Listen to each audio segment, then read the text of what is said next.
The Clockmaker's Secret. Chapter 1. The Mysterious Shop. In the quiet town of Ravenshire, where cobblestone streets twisted like old stories and lanterns flickered under the evening sky, there was a peculiar little shop at the very edge of the market square. The sign above the door read, Elijah Thorne, Master Clockmaker. No one in town remembered when the shop had first appeared, and even stranger, no one ever saw the old clockmaker outside. His shop was filled with clocks of every kind, towering grandfather clocks, tiny pocket watches, and strange, gear-filled contraptions that ticked in odd rhythms. For as long as he could remember, Oliver Finch, a 12-year-old boy with an insatiable curiosity, had been fascinated by the shop. But his parents always warned him, "Stay away from the clockmaker. He deals in things beyond time." That only made Oliver more determined. One chilly evening, as he walked past the shop, he noticed something strange, a faint golden glow seeping from under the door. And then, just as he turned away, the door creaked open. On its own. Chapter 2. The Clock of Forever. Oliver hesitated before stepping inside. The moment he did, the door clicked shut behind him. The shop was even stranger up close. The walls ticked as if they were alive, and gears spun in midair without being attached to anything. But what caught Oliver's eye was a massive clock at the back of the shop, unlike any he had ever seen. It had no hands. Instead, in the center of its golden face, there was a swirling vortex of shifting stars and shadows.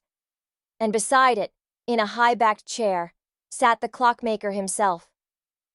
Elijah Thorne was an ancient-looking man with silver hair and sharp, knowing eyes. He tapped a pocket watch, not even glancing at Oliver.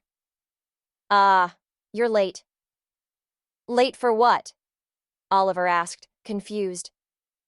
"For your lesson, of course." Chapter 3. A Doorway in Time.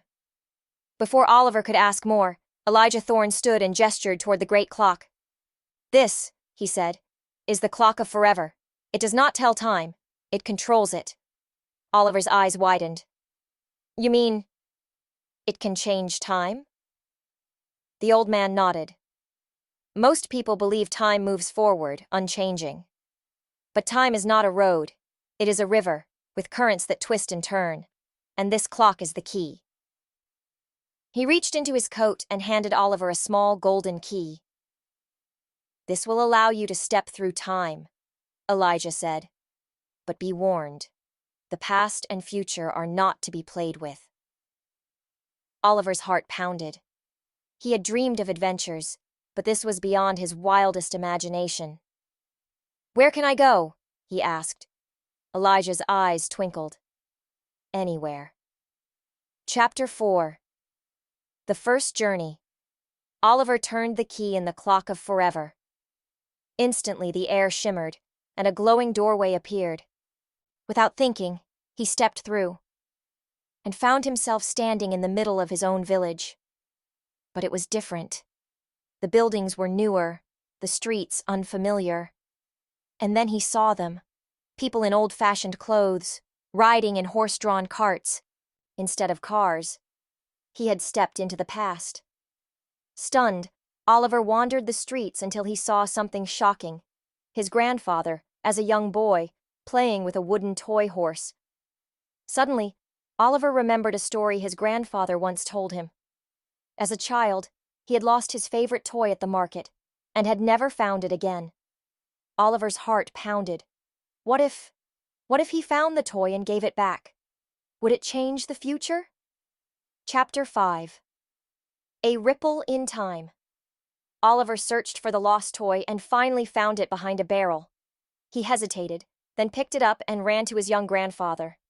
"Here," he said, handing it over. The boy's face lit up. "Thank you." At that moment, a strange wind rushed through the street, and Oliver felt the ground tremble beneath him. The air shimmered, and before he knew it, he was standing back inside the clockmaker's shop. Elijah Thorne was watching him with a raised eyebrow.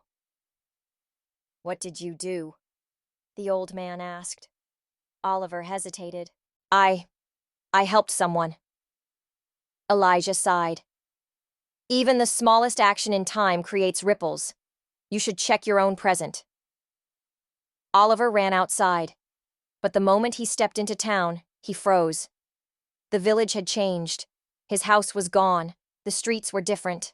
And worst of all, no one knew who he was. Chapter 6. Fixing Time. Panic rose in Oliver's chest. Had he erased himself from time? He ran back to the shop. I made a mistake, he admitted. How do I fix it? Elijah sighed. Time is fragile, boy, but not unfixable. He handed Oliver the key again. Go back. Undo what you did. Oliver turned the key, and the golden doorway appeared once more. This time, when he stepped through, he arrived just moments before he had given the toy to his grandfather. Heart pounding, he crept forward, took the toy from where it had fallen, and left it there. The past remained unchanged. As soon as he did, the air shimmered again, and Oliver felt himself being pulled back to the present. When he opened his eyes, he was standing in his village once more. His village, just as he had left it.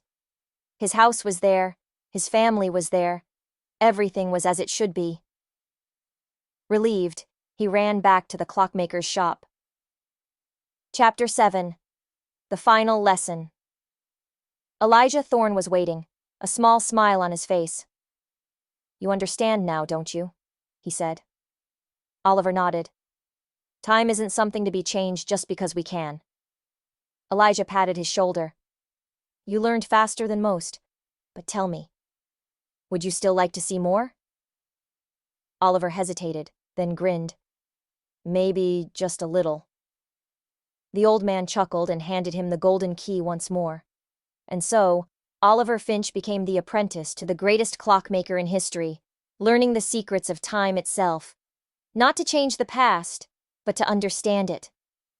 And as long as the clock of forever ticked, adventure was never far away. The end. Did you like it? Let me know if you want another story or something different.